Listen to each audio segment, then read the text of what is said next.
मित्रों, क्या आप भी कंफ्यूज हैं कि संकष्टी चतुर्थी 2026 5 मई को है या 6 मई को? अगर गलत दिन व्रत कर लिया तो पूरा फल नहीं मिलता। इसलिए सही तारीख जानना बहुत जरूरी है। नमस्कार दोस्तों, जय श्री कृष्णा, राधे राधे। आप सभी का अपने चैनल ब्रज दर्शन ब्लॉग में स्वागत करती हूँ। आज हम जानेंगे संकष्टी चतुर्थी 2026 की सही तिथि, शुभ मुहूर्त, पूजा विधि और वो खास उपाय जिसे भगवान गणेश जी आपकी हर मनोकामना, हर परेशानियां दूर करेंगे। तो आप वीडियो में अंत तक बने रहिए। मित्रों, संकष्टी चतुर्थी का हिंदू धर्म में विशेष महत्व है। इस दिन विघ्नहर्ता भगवान श्री गणेश जी के एक दंत रूप की पूजा होती है। यह दिन कृष्ण पक्ष की चतुर्थी तिथि को मनाया जाता है। मंगलवार के दिन पड़ने की वजह से इसका महत्व और भी अधिक बढ़ गया है। इसलिए इसे अंगार की संकष्टी चतुर्थी कहा गया है। वैदिक ज्योतिषों में इसे अत्यंत दुर्लभ संयोग माना जाता है।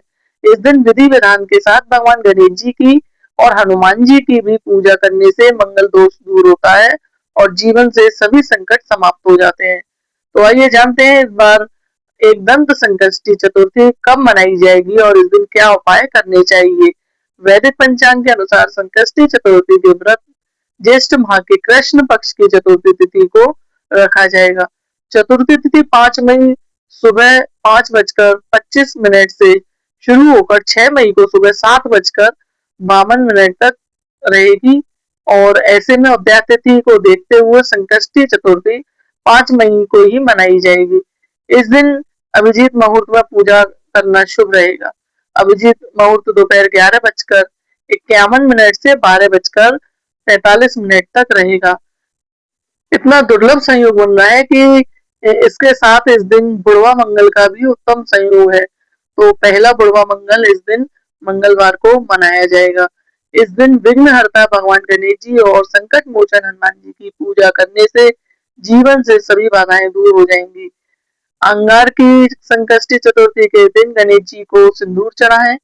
इसके अलावा चावल को सिंदूर से रंग कर ओम गण गणपते नमः मंत्र का 11 बार जाप करते हुए गणेश जी पर चढ़ाएं। इस दिन भगवान गणेश जी को दुर्वा चढ़ाएं, अवश्य चढ़ानी चाहिए इस दिन दुर्वा।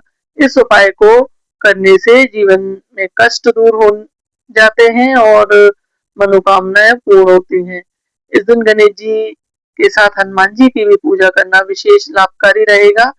साल का पहला और बड़ा मंगल होने से इस दिन अधिक फलदायक माना गया है। तो उस दिन हनुमान जी पर भी चोला चढ़ाना चाहिए और हनुमान जी और गणेश जी को लड्डू का भोग लगाएं, पांचों फलों का भोग लगाएं और इस तरीके से हनुमान जी और गणेश जी के साथ में पूजा करें। संकष्टी चतुर्थी के दिन मंगलवार पड़ने की वजह से यह ऋण मोचन मंगल स्त्रोत पाठ करने से आर्थिक तंगी से मुक्ति मिलती है। ऋण मोचन मंगल का स्त्रोत का पाठ जरूर करें इस दिन। और अंगार की संकष्टी चतुर्थी के दिन चंद्रमा को शाम के समय दूध से अर्घ देना चाहिए। थोड़ा दूध और पानी मिलाकर या सिर्फ थोड़े से दूध से अर्घ देना चाहिए।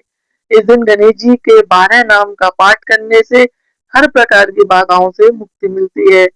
कुंडली में मंगल दोष और मांगलिक दोष से अगर पीड़ित लोग हैं तो इस दिन 108 बार हनुमान चालीसा का पाठ विशेष रूप से लाभकारी साबित रहेगा। मित्रों, यदि आप किसी मंदिर में जाकर पूजा कर रहे हैं तो आप वहां पर मंदिर में गणेश जी को चोला चढ़ा सकते हैं। अगर मान लो उनका विग्रह चोला चढ़ाने वाला है तो आप चोला चढ़ा सकते हैं, या फिर आपके घर में छोटी सी गणेश जी की मूर्ति है तो आप उसे एक चौकी पर लाल वस्त्र बिछाकर गणेश जी की प्रतिमा को स्थापित करें और गंगा जल से अभिषेक करें। या घर में जैसे चांदी के गणेश जी हैं तो चांदी के गणेश जी का अभिषेक कराएं और उनकी पूजा करें और पूजन में अक्षत, फूल, धूप, दीप और दुर्वा चढ़ाएं। दुर्वा की 11 गांठ चढ़ाएं, साथ ही सिंदूर का तिलक लगाएं। गणेश जी को मोदक या बेसन के लड्डू का भोग लगाएं। इस दिन हनुमान जी को भी आप मंदिर में जाकर कहीं बेसन के लड्डू का भोग लगाएं या बूंदी के लड्डू का, या फिर आपके घर में अगर हनुमान जी विराजमान है तो आप घर पर भी ये पूजा कर सकते हैं। और आप इस दिन रात में चंद्रमा को अर्घ देने के बाद ही व्रत का पारायण करें, क्योंकि व्रत चंद्रमा को अर्घ देने के बाद ही संपूर्ण माना जाता है। मित्रों, गणेश जी की पीठ नहीं देखनी चाहिए इस दिन। मान्यता है कि उनकी पीठ को देखने से दरिद्रता आती है, इसलिए हमेशा उनके सामने से ही दर्शन करने चाहिए। और तुलसी जी का प्रयोग भी गणेश जी की पूजा में नहीं करना चाहिए और ये वर्जित माना गया है, केवल दुर्वा ही गणपति जी को अर्पित करनी चाहिए। तो मित्रों, ये जानकारी यदि आपको पसंद आई हो तो आप वीडियो को लाइक शेयर जरूर करें, कमेंट में जय श्री गणेश जरूर लिखें। आप सभी को संकष्टी गणेश चतुर्थी की हार्दिक शुभकामनाएं। जय श्री कृष्णा, राधे राधे।